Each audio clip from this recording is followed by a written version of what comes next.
कशी जर शक्य झालं तर दररोज 300 ओव्या वाचल्या पाहिजे. आता अजून मी पण वाचत नाही बरं, मी फक्त सांगतो. खरं सांगायला काय हरकत आहे? नाही, एक बरं बोलायला काय हरकत आहे? जेव्हापासून मी वाचेल ना तेव्हापासून मी सांगत जाईल की बाबा मी वाचतो, पण अजून मी पण वाचत नाही. म्हणजे वाचतो पण सांगणारे नियमात वाचत नाही. आता ऐका नियम. ज्ञानेश्वरी वाचली पाहिजे. कशी? दररोज 300 ओव्या वाचल्या पाहिजे. एका महिन्यामध्ये एक पारायण होतं, बरोबर? 12 महिन्यामध्ये 12 पारायण आणि 9 वर्षामध्ये 108 पारायण होतं. किती? ज्या ज्या घरी लक्ष्म्या बसून असतात, म्हणजे बसून असतात असं तुमच्यावर आक्षेप नाही घ्यायचा मला, पण ज्यांना काही काम नाही बा, सून सगळं करते, काही लई ताण नाही, मग 300 ओव्या वाचायला काय रोग आला का? म्हणजे काय होतंय का असं मला म्हणायचं. मग वाचल्या पाहिजे बरं का सुमराजी. 300 ओव्या रोज वाचल्या पाहिजे. एका महिन्यात एक पारायण, 12 महिन्यात 12 पारायण आणि वर्षानुवर्षी ताबडतोब निघून जातात. 9 वर्ष जायला किती वेळ लागणार आहे? 9 वर्षामध्ये तुमची ज्ञानेश्वरी वाचण्याची 108 वेळेस तुम्ही वाचू शकता. ते एक फार मोठं तप होऊ शकतं महाराज. सगळ्यात महत्वाचा अनुभव द्यावी भाविका. कुणाला अनुभव आला?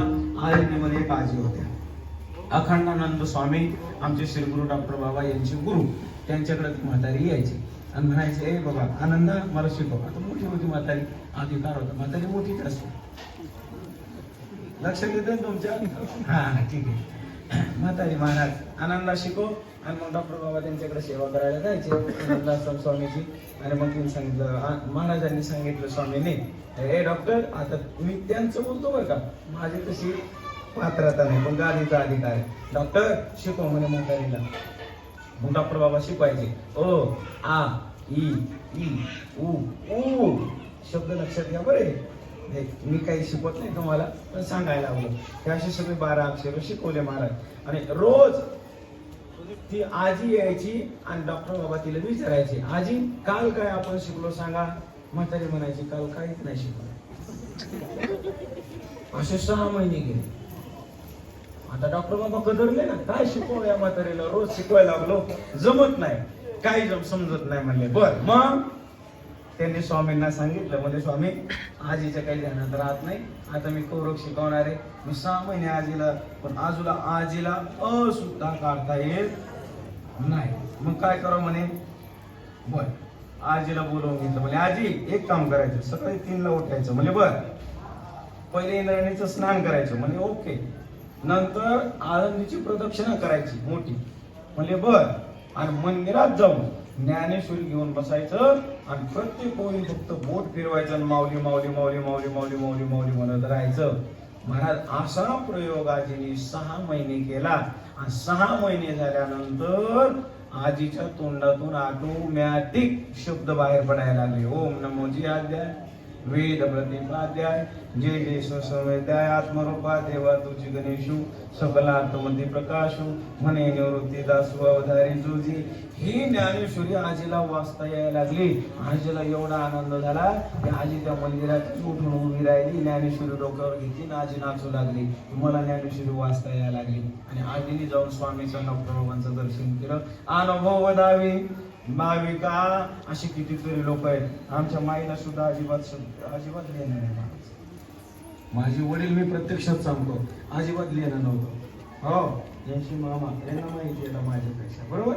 अजिबात नाही. पण निष्ठा वारकरी संप्रदायाच्या या ग्रंथावर आणि मग मला ते असे डोकत गेले, त्यांना ऑटोमॅटिक या ठिकाणी येत गेलं. ही कृपा सगळ्या ज्ञानोबरायांची तुकोबरायांची आहे. अजूनही या रंगावर बोलता येईल, पण वेळेची मर्यादा पाहून मी या ठिकाणी थांबतो. तुम्ही सर्वजण या ठिकाणी उपस्थित झालेला सगळ्यांच्या या ठिकाणी चरणी नतमस्तक या ठिकाणी सर्व वारकऱ्यांच्या या ठिकाणी होतो. आणि जर माझ्याकडून काही चुकला असेल, मोठ्या अंतकरणाने क्षमा या ठिकाणी करावी.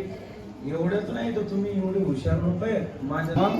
हो जर माझ्यात कमी झाला असेल तर तुम्ही जास्त करू शकता, जर काही जास्त झाला असेल तर तुम्ही कमी पण करू शकता.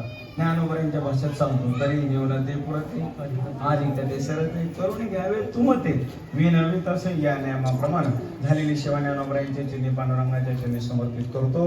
या ठिकाणी आमच्या गुरुवारी माई या ठिकाणी आहे, दरवर्षी असतात. माईने एक कार्य हातात घेतलेले आहे महाराज. काही वैशोनी कराय चित्त आवडी अनंत. अरे बाबा माझ्या माईंची लई दिवसाची इच्छा होती की माझा कुठंतरी आश्रम असावा. म्हणून माईंच्या गावात अगदी अल्प दरात माईंच्या गावात गावकऱ्यांनी 1-2-3 गुंठे जागा माईंना या ठिकाणी अल्प दरात दिली महाराज. आणि तिथे माईंनी नियम घेतला की आता चोखोवरांचं मंदिर करायचं. मंदिर पूर्णत्वाकडे त्याची वाटचाल चालू आहे. आता काही दिवसात मंदिर त्याला पूर्ण होईल. मूर्ती सुद्धा तिकडं चालू आहे. मूर्ती आणायची, तिथे प्राणप्रतिष्ठा, या सगळ्या गोष्टी. पण माईचं पहिल्यापासून कार्य एकदम परमार्थात या ठिकाणी आहे. ते म्हणतात आमच्यासारखे परमार्थिक लोक म्हणतात तुम्ही देवाला सोडलेले, आम्हाला काम धंदे, तुमच्याकडे आलो काय म्हणतो चलन वारीला, लोक म्हणते तुम्हाला तेच काम आहे. हो ना, हे अनुभव येतात आम्हाला, बरोबर आहे. पण तुम्हीच कसं काय आमच्या संघ आले, आम्हालाच नवल वाटते. बरं झालं तुम्ही आले बरं का सांगण्यासाठी. म्हणून माईने मंदिराचं काम हाती घेतलेलं आहे. होईल तेवढी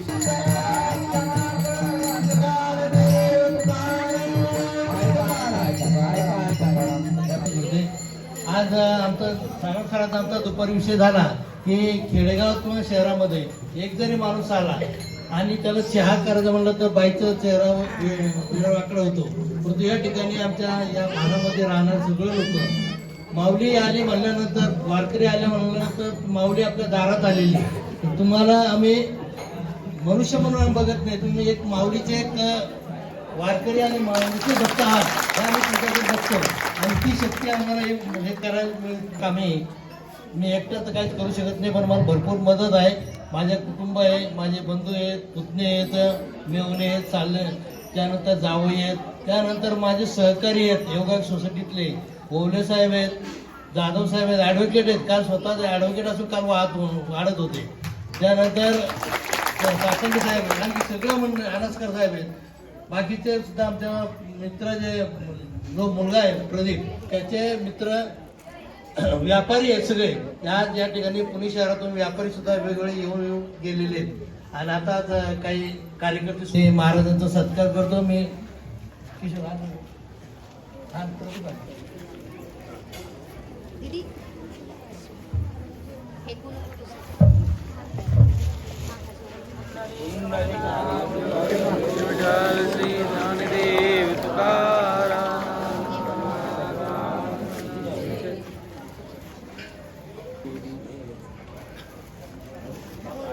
झालेलं आहे. खूपच चांगलं त्यांनी ज्ञान दिलेलं.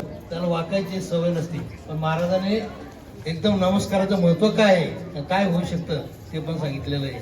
तर मी आपल्या सर्वातर्फे आणि या एरिया पुणे नगरीतर्फे महाराजांचे आभार मानतो. तसेच आमच्या गयाताई, बाई म्हणत नाही मी, बाई कारण शब्द हा फार जुना झालेला आहे, ताई म्हणतो. आमच्या याच्यामध्ये राजकारणात सुद्धा ताईच हा शब्द प्रचलित झालेला आहे, ताई म्हणतो. त्यांचे खूप उपकार आहेत, कारण त्या आल्यामुळं आज रौनक आली दुपारी. तर काल होती मरगळच होती काल संध्याकाळची, पण त्या आल्यामुळं खूप रौनक आली. काय भजन कीर्तन झालं, खूप चांगलं वाटलं आम्हाला, खूप आनंद वाटला. असंच आम्हाला परमेश्वराजवळ आम्ही प्रार्थना करतो, असं सतत आम्हाला आनंद मिळत राहील.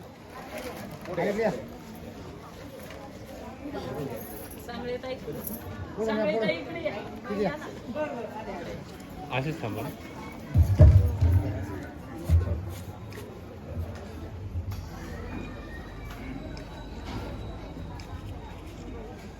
पूर्ण केलेला आहे आणि त्यांचा हा परिवार या ठिकाणी या गावामध्ये पुणे शहरामध्ये येऊन त्या श्रीराम भाऊ घुले यांचे चिरंजीव सारखे सकाळपासून पंक्तीमध्ये आणि सारखं काम करतात.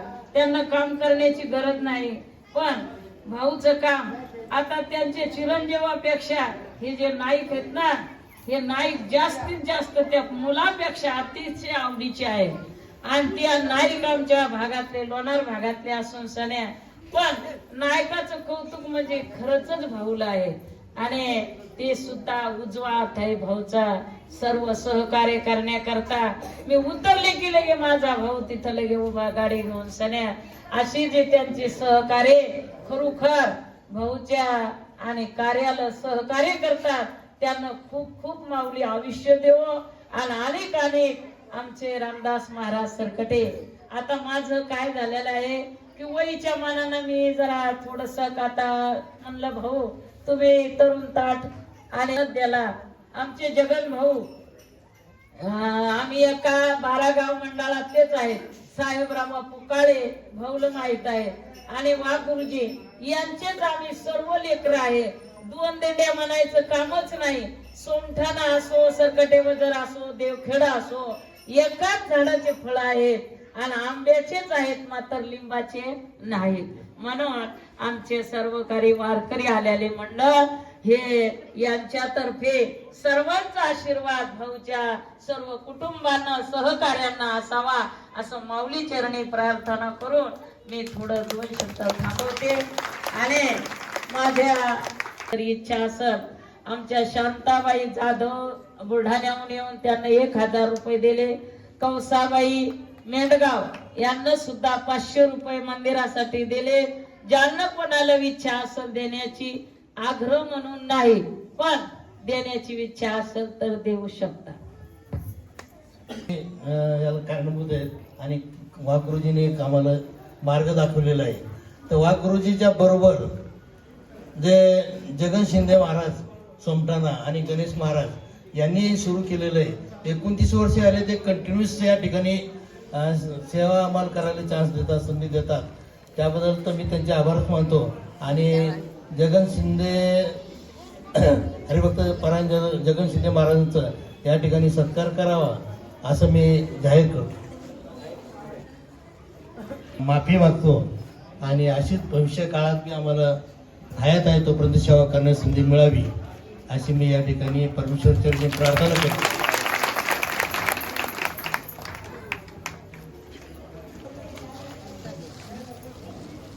इकडे बघ.